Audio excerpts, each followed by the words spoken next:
姊妹們，你哋有冇試過喺公司做嘢做到趴晒街，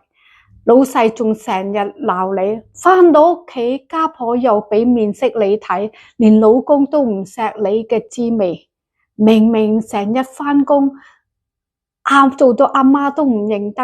係點解成日都簽唔到單？點解永遠都唔夠錢使？其實你哋係俾呢啲衰嘢困住咗嘅。就好似有個衰嘅導航入咗你個腦入邊，成日都講搵錢梗係難啦，你女人點鬥得過男人啊？家婆永遠都係你個敵人㗎，搞到你哋好似困住咗喺金魚缸入邊啲金魚咁樣，游嚟游去都游唔出嚟。姊妹們，你要試下換過呢個魔法咒語。我係天生就係有錢嘅，客戶咧就爭住嚟搵我嘅，屋企咧個個都錫晒我嘅，所以必須要做呢樣嘢啦。寫低所有衰嘢嘅諗法，好似我唔得，錢好難搵，然後用紅筆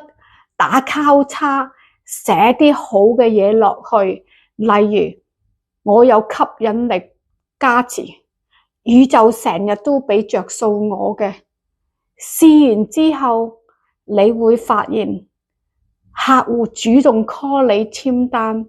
仲讚你醒目過愛因斯坦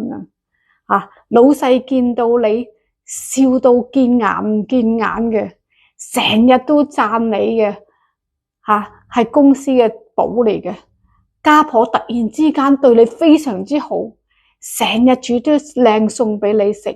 老公成日都話你靚過啲明星，爭住要陪你出街買嘢，佢俾錢。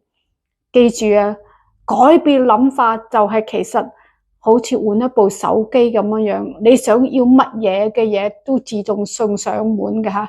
今日就開始啦講我係有錢人呢句嘅咒語，睇下宇宙點樣俾啲着數你